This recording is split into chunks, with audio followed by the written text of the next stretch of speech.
Good day mga boss. Ayon nga sa isang balita, itong Barangay Ginebra San Miguel nagkaka-interes nga na makuha itong si Poy Eram. Kung matatandaan po ninyo, ngayong paparating na Commissioner's Cup, yung line-up po ng Barangay Ginebra, yung kulang talaga ng big man. Imagine nyo, yung import nila 6'7", pero kung may height limit ang import na 6'6", biglang nagiging 6'6". Ito si Justin Brownlee. Dahilan para pag-isipan na talaga ni Coach Tim Con na maghanap ng panibagong big man yung babackup kay Japit Aguilar. Alam naman po natin na itong si Japit Aguilar ay hindi na po bumabata. Kaya nga ito ang tinitingnan na posibilidad ng pagkuha kay Poy Eram. Si Poy Eram hindi na rin po bumabata. Ang tagal na po niya sa PBA. At ngayon, pang ilang taon na ba niya sa Tropang Giga? 2020 hanggang ngayon ay nananatili pa po sa Tropang Giga. 4-time PBA champion at 2-time PBA All-Star, naging Medical 5 at naging Medical second team, naging defensive player noong 2018. Kaya hindi katakataka na pagka-interesan ito ni Tim Con sa height nga netong 6'8", na kung saan isa ito sa mga leading scorer ng Tropang Giga at defender. Kaya dalawa ang magiging option ng Barangay Ginebra. Pwede maging defender, pwede rin maging scorer. At the same time, ang bonus na lang po dito yung umiscore itong si Poy. Pero ang number 1 talaga na option ng Barangay Ginebra ay maging defender at rebounder talaga. Ito yung kulang na kulang sa kanilang hanay ngayon or roster. Kaya kung sakali nga po na makuha ito ng Barangay Ginebra, napakalaking tulong po neto. Ang tanong kung ibibigay ba ito ng Tropang Giga.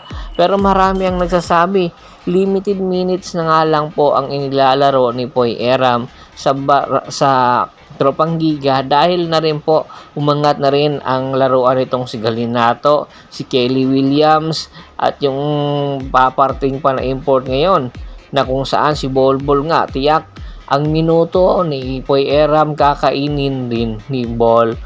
Kaya pinag-iisipan na nga ito. Lipat naman tayo sa Rain or Shine. Napapabalita nga po na itong Rain or Shine, unti-unti na rin nilang pakakawalan ang kanilang mga max na player. Opo, yun mga veterano na nga po nila. Isa sa mga max na player ng Rain or Shine na itong si Clarito. Nagkaka-interes ang Barangay Ginebra na kumuha sa servisyo neto. Unang-una, napakagaling nitong defender si Clarito. At meron din itong scoring ability. At itong mga abilidad na ito yung kailangan ng Barangay Ginebra San Miguel.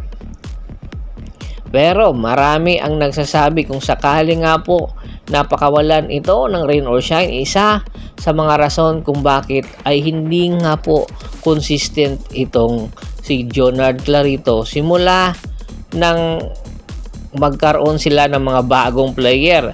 At take note ha, bumabata ang kanilang lineup ngayon at tiyak anytime kung sakali nga po ma-expired ang kontrata neto, kapakawalan nito ng Barangay Ginebra rather ng Rain or Shine. Pero po pwede rin po kung sakali nga pakawalan nito ng Rain or Shine ay po pwede po nila itong i-trade or gawing trade asset para nang sa ganon ay malaking tulong po sa future ng Barangay Ginebra San Miguel. Ang tanong na lang, or ng Rain or Shine, ang tanong na lang, sino naman po ang ibibigay ng Barangay Ginebra San Miguel kung matuloy nga ang kanilang negotiation? Ayon nga sa isang ulat ay ito daw si Jason David ang ibibigay ng Barangay Ginebra or future picks na po pwedeng pamalit dito kay Jonard Clarito. Ngayon, negotiation pa lang po ang nagaganap, hindi pa naman po magiging 100% ang negotiation, pero posibleng mangyari at posible rin po hindi, at posible po nasa ibang destination po ang magiging destinasyon or kuponan netong si Jonard Clarito. Yan ang ating pakaaabangan dahil napakasayang po ni Jonard Clarito kung pakakawalan po ng Rain or Shine. Samantala, ayon nga kay Idol Snubadwa, itong Pure Blind Titan, magkakaroon daw po ng bagong head coach at hindi na nga po nagkataka si Idol Snubadwa dahil nga itong si Renzi Bahar nga po ang magiging head coach ng Pure Blend Titan dahil po napakatagal na neto naging assistant coach sa Northport Batang Pier at naging assistant coach din dito sa Pure Blend, kaya naman nabibigyan na po siya ng pagkakataon. Matatandaan po naging head coach din po ito ng Litran Knights pero hindi po nakasama na po sa kanilang magandang run doon sa NCAA, kaya marami ang nagtataka kung bakit nga ba si Rincy Bahar ang kinuha at marami naman po mga elite na coaches ang po pwedeng maging head coach ng Titan. Nagpapatunay ng ba ng Titan ay farm team pa rin ng PBA? Yan ang ating pakaabangan sa mga susunod na araw ng Pure Blend Titan.